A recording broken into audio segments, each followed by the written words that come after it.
평생을 살면서 내 마음을 전부 털어놓을 수 있는 친구가 단 한 명이라도 존재한다면 그 인생은 성공한 인생으로 평가받습니다. 가족에게조차 솔직한 마음을 털어놓지 못하고 누구에게나 마음을 나누지 못하는 사람들이 그만큼 많아졌다는 건데요. 오늘 이 시간만큼은 마음의 무거운 빗장을 내려놓을 수 있었으면 좋겠습니다. 세대를 잇는 공감 토크 지금부터 시작하겠습니다. 오늘 공감지기 두 분 함께 해주셨습니다. 아세아연합신학대학교 전병철 교수님, 어깨동무사역원 대표 윤은석 목사님 나오셨습니다. 안녕하십니까? 반갑습니다. 두 분은 좀 어떻게 생각하세요? 이렇게 이야기한 것처럼 진심을 나눌 수 있는 친구가 뭐 있으신가요? 저기 앞에 있습니다. 두 분이서? 네. 근데 저는 모든 관계의 그 근간에는 돈이 있어야 된다고 생각해요. 갑자기? 그럼요. 우정은 돈이에요. 무슨 저는 의미죠? 여러 면으로 그 윤 목사님을 테스트해본 결과로 저 사람한테 내 속 얘기를 해도 좋겠다. 근데 속 얘기를 건네기 전에 돈을 한번 꿔보고 또 꿔주고 이런 관점 가운데서 돈 관계가 분명한 사람들은 내 속 얘기를 해도 안전한 사람들이에요. 그럼 보이지 않는 테스트.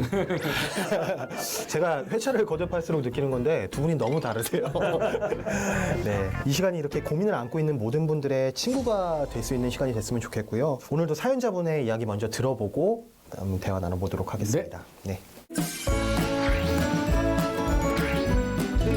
안녕하세요. 저는 사회생활 2년 차인 직장인입니다. 제가 삼수를 하고 대학을 가서 동년배들보다 사회생활을 늦게 시작했습니다. 그러다 보니 고등학교 동창들은 벌써 가정을 꾸린 친구들도 있고요. 사실 그런 친구들을 보면 나는 언제 저런 모습이 될 수 있을지 한숨부터 나옵니다. 대학교 4년 동안 학자금 융자가 없었더라면 공부를 제대로 할 수도 없는 형편이었고요. 그 빚은 사회생활을 하고 있는 지금도 고스란히 떠안고 있습니다. 결혼을 한 친구들이 신혼집까지 마련한 이야기를 들으면 나는 도대체 그동안 뭘 했지? 하는 자괴감이 밀려옵니다. 제가 열심히 살지 않은 것도 아니고 제가 할 수 있는 환경에서 한눈 팔지 않고 최선을 다해 살아왔는데도 지금의 제 모습은 너무 초라하기만 합니다. 결혼을 하려면 그래도 뭔가는 좀 준비가 돼 있어야 할 텐데 저에게 있는 건 그저 부채뿐입니다. 내 월급으로 빚을 갚고 집이라도 장만을 할 수가 있는 걸까? 주변의 동료들처럼 주식이라도 좀 해야 하나? 별의별 생각이 다 들고 서점에 가서도 나는 이렇게 돈 벌었다는 내용의 책들만 그렇게 들추고 있는 제 자신이 너무 한심하기도 합니다. 모든 걸 책임져 주신다는 주님의 말씀을 믿고 있는 사람인데 이런 불안감을 안고 사는 건 아니지 않나라는 자책이 하루에도 몇 번씩 생깁니다. 주위를 둘러봐도 경제적인 문제에 도움을 줄 수 있는 곳은 없는데 과연 이게 신앙으로 해결할 수 있는 문제일까요? 제 속마음을 지금 이야기하는 것 같았어요. 제가 딱 이런데 사연 보내신 거 아니에요? 사실 제가 보낸 겁니다. 아, 그러니까. 저뿐만 아니라 우리나라 모든 청년들이 지금 똑같이 하는 고민이에요. 사실 저 빼고 다 잘 살아요. 목사님, 우리도 목사님 50대도 별로 차이 없는 것 같아요. 항상 저보다 윤 목사가 더 잘 사는 것 같거든요. 두 분은 그래서 어떻게 좀 들으셨어요? 특히 요즘에 뭐 영끌이다, 뭐 맞아요. 이런 뭐 영혼까지 끌어모으고 맞아요. 뭐 탈탈 털어서 어쨌든 집 사야 된다 이런 주식 투자하겠다. 맞아요. 그리고 중학생들이 막 주식 투자 이런 얘기까지 하는 걸 보면서 한때 우리나라 청소년들의 거의 한 26% 7%가 연예인이 되기를 원했대요. 그다음에 또 그 정도 비율의 청소년이 공무원이나 교사 같은 안정적인 직업 내지는 되게 화려하고 돈 네. 많이 벌 수 있는 직업을 원한다. 우리나라 청소년의 거의 50%가 그렇다는 거죠. 그랬는데 그게 몇 년 트렌드가 지나면서 최근 몇 년 사이에 그게 바뀌었대요. 어떻게 바뀌었죠? 그 연예인과 공무원 교사에서 알 것 같아요. 건물주로. 건물주. 조물주 위에 계시다. 그럼 초등학교 건물주로. 저도 저 네, 그러니까 바뀌었다는 거죠. 그러니까 사실 우리나라가 이 부동산 열풍이 너무 애나 어른이나 꿈이 같아졌어. 어떡하지? 부동산 그리고 뭐 그런 얘기 있잖아요. 자기 꿈이 재벌 2세인데 아버지가 노력을 안 합니다. 근데 그런 얘기처럼 이렇게 나도 제가 사연을 들으면서 좀 가장 큰 문제점이고 공감하기도 했던 게 20대부터 일단 부채를 끌어안고 시작을 한다는 거죠. 어느 누구나 뭐 대학을 나온 청년들은 뭐 부채를 안고 시작하는 경우가 많은데 어떻게 생각하시나요, 그거에 대해서? 우리 신학교 때도 이렇게 선교사 후보생들이 많았는데 막상 신학교를 졸업하고 나면 선교사로 못 갔던 케이스가 되게 많았는데 목사님 잘 아시겠지만 미국 선교 단체들은 빚이 있으면 선교사로 파송을 안 시켜요. 빚을 다 갚고. 근데 사실 3년 동안 신학교 다니면서 생활비, 학비 다 융자 받아서 학교 졸업하고. 그러면 보통 그 당시에 저희가 90년대 신학교를 다녔는데 3년 정도 신학교를 졸업하면 보통 평균 우리 돈으로 1억 정도의 빚이 있대요. 근데 사실 1년에 네. 3천만 원 정도. 그렇죠. 풀타임 사역자가 돼서 10만 불을 갚으려면 몇 년이 그러니까는 50이 넘어야지 선교지 가는 거죠. 그 우리나라도 신학생들의 부채 비율이 되게 높거든요. 신학교 졸업하면 다 빚을 갖고 나와요. 특히 신학 대학원 다니는 분들이 풀타임으로 사역을 못 하는데 학비 몇백만 원씩 내야지.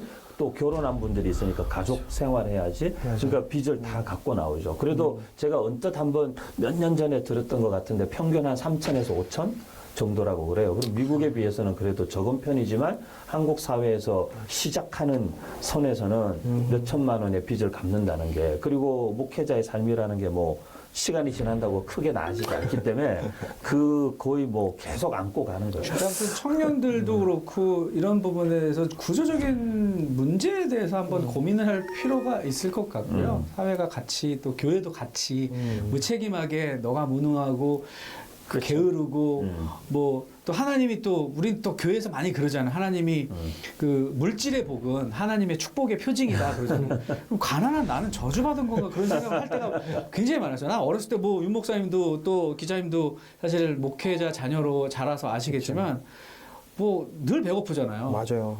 아까 앞서 말씀하시긴 하셨어요. 영끌. 그 단어 지금 네. 굉장히 화제를 모으고 있잖아요.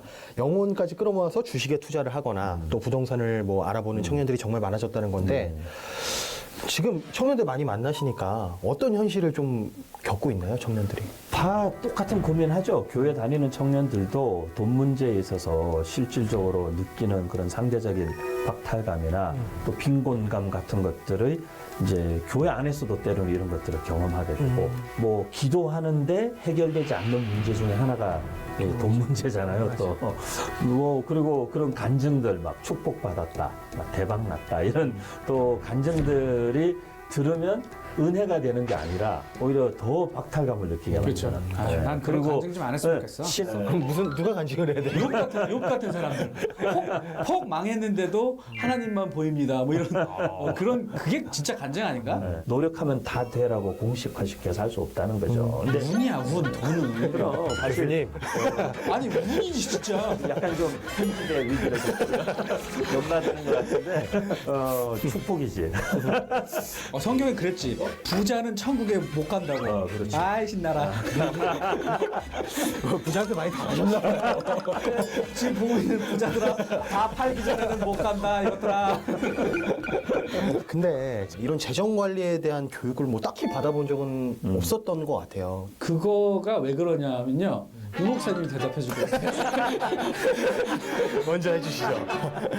약간 문화적으로 너무 우리가 보수적인 한국 교회가 신앙이라고 하면 또 보수해서 싫어하시겠지만 그런 분명히 신학적인 보수성에서부터 영향을 받은 너무 그 성속의 이원론이 저는 여기에 영향을 미쳤다고 봐요. 그래서 교회 안에서 성 문제라든지 돈 문제라든지 이런 것들을 직접적으로 언급하거나 그런 이야기들을 어떤 대화의 주제로 삼으면 되게 세속적인 사람 이렇게 이제 폄하되거나 아니면은 약간 야한 생각 많이 하는 사람 뭐 이렇게 이제 자꾸 선을 그으니까 교회 안에서 이런 얘기들을 하기가 쉽지 않은 거죠. 그런데 사실은 성경에 보면 너희가 하나님과 돈을 겸하여 섬길 수 없다. 성경에 보면 굉장히 많은 경우에 신앙과 하나님과 하나님 나라의 대척점에 사실 돈, 재정, 그리고 어떤 이런 세상적인 굉장히 구조적인 문제들을 만몬이라고 우리가 흔히 표현하는 것처럼, 그리고 이 돈을 거의 신의 경지에 올려놓고 비교하는 것들을, 주의를 주는 것들을 많이 볼 수 있는데도 불구하고 교회에서는 계속해서 그런데 그런 메시지들을 너무 돈을 갖다가 터부시하고 그래서 무관심해야 되는 것처럼 예, 돈에 관심 가지면 안 돼. 이런 메시지로 사람들에게서는 잘못 전달됐다고 봐요. 일상과 동떨어진 것이 신앙적인 것이다라고 착각하게 만들었던 것 같아요. 모든 걸 흑백으로.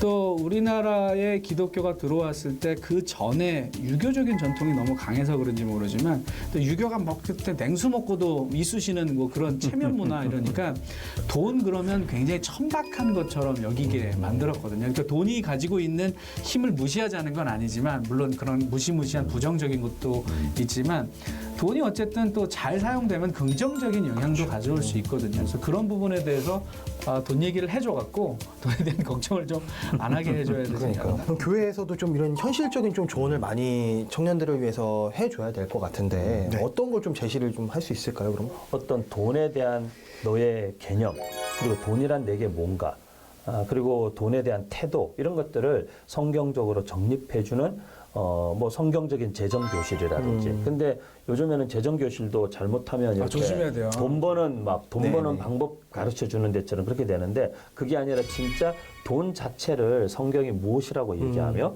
크리스천은 이 돈을 어떻게 바라봐야 하며, 이 돈은 뭐 예를 들면 돈은 사랑의 대상이 아니라 돈은 하나님 나라를 위해서 잘 사용해야 되는 거다라든지, 이렇게 뭔가 이렇게 어떤 개념들을 정확하게 좀 정리해 주는 교육들이 교회에 반드시 필요한 것 같아요. 근데 그런 거에 비해서 예를 들면 청년들한테 물어볼 수 있겠죠. 교회에서 재정에 대한 설교나 재정에 대한 성경 공부라든지 교회 양육 프로그램의 성경적인 재정에 대한 부분들을 배울 수 있는 기회들이 얼마나 있었냐라고 물어보면, 제가 아마 알기에는 거의 청년들 양육 프로그램에 그런 프로그램들이 있는 교회가 실제 많지 않을 거예요.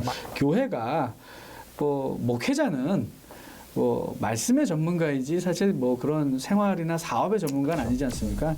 제발 교회에서 하는 무슨 교육 프로그램 모든 건 목사가 해야 된다는 생각을 맞아요. 버리고 그냥 성도들 가운데에서 그런 전문가가 있으면 그런 분들의 강의를 좀 통해서 이제 성경적으로 해석해낼 수 있도록 하고, 사실 이 유태인들이 부자가 많지 않습니까? 아마 전 세계 부의 굉장히 많은 퍼센티지가 유태인들, 그러니까 하나님의 백성으로 꽂히는, 그러니까 금융가가 다 주이시들이고 사실 뭐. 그런데 우리가 그런 걸 많이 놓치는 것 같아요. 이게 물밑으로 이렇게 감추는 게 아니라 물 위로 떠오르게 하자.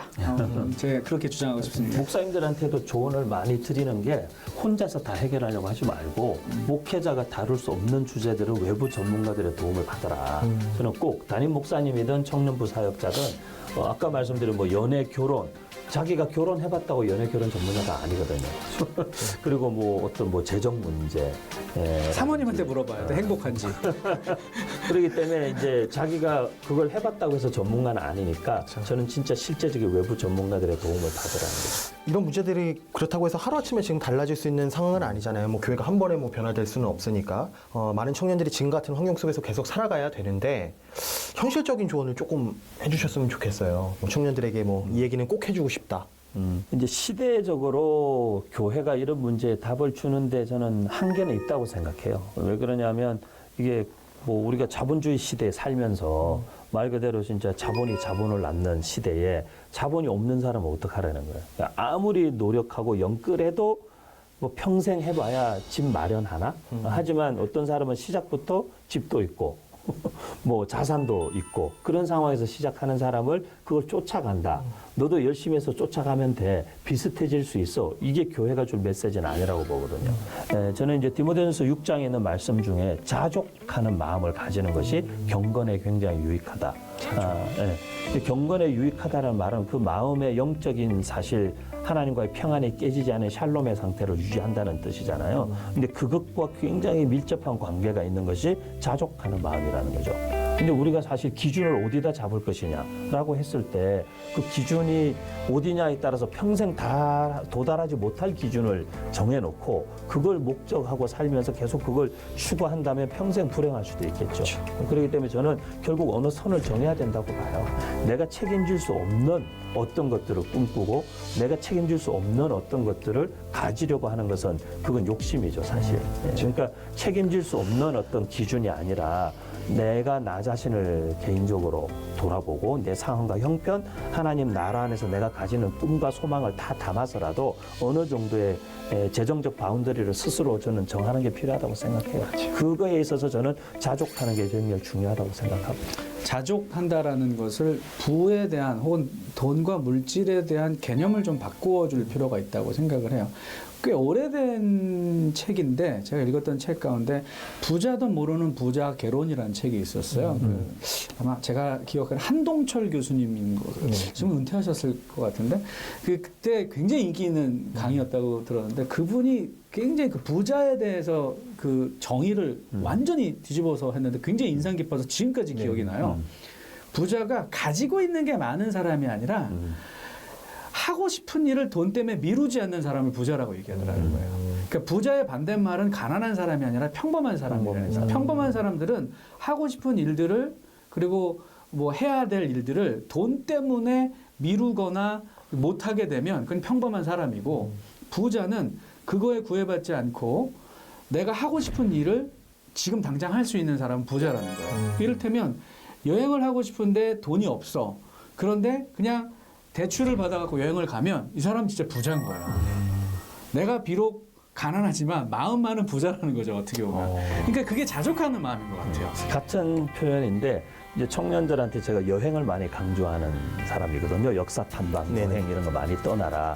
청년들이 다 이제 뭐 돈이 없어요. 이런 얘기 많이 하죠. 왜냐니까 여행하는데 돈이 많이 들잖아요. 특히 해외 한번 갔다 오면 몇백만 원씩 최소 들어가니까 이제 청년들한테 얘기해요. 여행은 돈이 있어서 떠나는 게 아니고 용기가 있으면 떠날 수 있는 거예요. 멋있는 건 지금도 다예요. 그리고 이제 여행은 가슴이 떨릴 때 떠나야지 다리가 떨릴 때 떠나면 안 돼요. 그러니까 이제 가슴이 떨릴 막 때는 나오지? 가슴이 떨릴 때 그냥 질러야 된다. 안 되면 엄마 카드를 쓰라. 나중에 천천히 갚아라. 그런 얘기도 하는데요. 저의 멘토가 되는 목사님이 우리 좀 전에 정 교수님 얘기한 비슷한 그 내용으로 늘 그런 말씀을 자주 하셨어요. 돈이 많은 사람이 부자가 아니라고. 돈이 많은 사람은 그냥 돈이 많은 거라고. 근데 부자는 나눌 수 있는 마음이 있으면 그 사람 부자인 거라고. 그렇기 때문에 우리가 돈 많은 사람을 보고 부자라고 말하면 거기서부터 이 개념의 혼란이 온다는 거죠. 돈이 많은 사람은 그냥 돈이 많은 거예요. 그런데 돈이 많지 않아도 늘 나누는 생활이 있잖아요. 많이 가지고 있는 것을 비판하고 싶진 않습니다. 그런데 누군가가 굶어 죽어가고 있는데 자기 혼자만 많이 가지고 있는 것을 공동체가 허용한다는 것 자체가 굉장히 비성경적인 것 같아요. 레위기를 최근에 이제 그 돈에 대해서 제가 논문을 좀 쓰다가 레위기를 좀 자세히 들여다볼 기회가 있었는데 그 레위기에 보면 특히 이제 그 느헤미야 쪽에서 가르치시는 김근주 교수님이 그 레위기에 대해서 얘기하셨는데 그 거룩이라는 개념이 하나님을 상대로 하는 그 하나님에 대한 태도만을 결정하는 것이 아니라 이웃을 향한 구제를 포함하고 우리는 하나님에 대해서 드려야 할 것을 다 드리고 나서 남는 것 가지고 구제하는 것이라고 해서 거룩과 구제를 이렇게 나누려고 하잖아요. 근데 김근주 교수님은 그렇게 보시지 않더라는 거예요. 구제는 반드시 거룩의 요소라는 거예요. 그러니까 하나님께 섬기면서 이웃을 돌아보지 않는 것은 거룩의 측면으로 봤을 때 온전한 거룩을 이루지 못한 거라는 거죠. 그러니까 공동체가 그러한 의식을 가지고 있다면 적어도 우리 안에 돈이 없어서 자살을 하거나 결핍 때문에 자기의 어떤 처지를 비관하는 그런 일들은 저는 이것은 우리 교회 내에서라도 적어도 그 돈의 문제 때문에 청년들이 이렇게 고민하고 있고 또 비관하고 극단적인 선택을 하는 일은 그 교회는 공동체로서의 자격이 없다. 성경에서 지출을 어떻게 해라 이렇게는 하고 있지 않지만 성경에도 보면 분명히 먹을 것이 있고 심을 것이 있고 또 나누어야 될 것이 있는 것은 분명하게 구분을 하고 있기 때문에 내게 주어지는 것들이 다 나 먹으라고 주어지는 건 아니다라는 것은 분명하거든요. 그리고 심는 것이 있어야 나중에 또 거둘 것이 있는 거고 그게 나의 먹을 것이 되기도 하지만 그게 또 나누는 것도 되기 때문에 그런 어떤 원칙들도 정립을 해줘야 되지만 실제적인 도움, 진짜 어떻게 비조로부터 벗어날 것인가. 그래서 그냥 결국에는 이렇게 하다가 개인 파산하고 다시 회생하고 이것밖에 길이 없는가. 그게 아니라 정말 어떻게 그런 도움들을 실제적으로 받을 수 있는가. 저는 이제 조금 재정적으로 어려움을 겪어서 이런 빚 때문에 막 추심당하고 하는 청년을 저희 교회에 계신 변호사님을 통해서 실제적인 도움을 준 예가 있거든요. 그런데 좀 그런 도움들을 사실 법적으로 도움을 알고 도움을 줄 수 있는 분들의 도움을 받으면 해결할 길이 있는데 혼자서 막 끙끙대거나 빚을 또 빚으로 갚으려 하면서 더 깊은 사실 수렁에 빠지는 경우도 있기 때문에 좀 도움을 구체적인 도움을 줄 수 있으면 좋을 것 같아요. 저희 사연자분에게 한마디씩 이렇게 좀 격려해 주셨으면 좋겠어요. 지금 그래도 돈 문제로 고민하고 있는데 한마디씩 격려를 해주신다고. 아까 얘기했던 것처럼 일단 주변의 소리에 흔들리지 말고 자기 주관에 맞게 살았으면 좋겠다라고 생각을 하고요. 자족하는 마음, 적당한 선에서 멈출 수 있고 또 계획하고 자기의 삶의 규모를 잘 조정하는 게. 근데 결국은 그 지금은 돌아가셨지만 그 제가 되게 좋아하는 가수가 있었어요. 그분 가사가 굉장히 철학적이에요. 거기 그 가사에 랩이 하나 나오는데 돈 큰 집 빠른 차 여자 명성 사회적 지위 이런 것들에 과연 우리의 행복이 있을까 이렇게 얘기하고 뒤에 가끔씩은 불안한 눈빛으로 날 바라보는 친구들이 걱정을 하지만 결국 우리는 같은 곳으로 간다는 거예요. 이 땅에서 아무리 많이 갖고 누리던 좀 힘들게 살던 결국 우리 가는 데는 같거든요.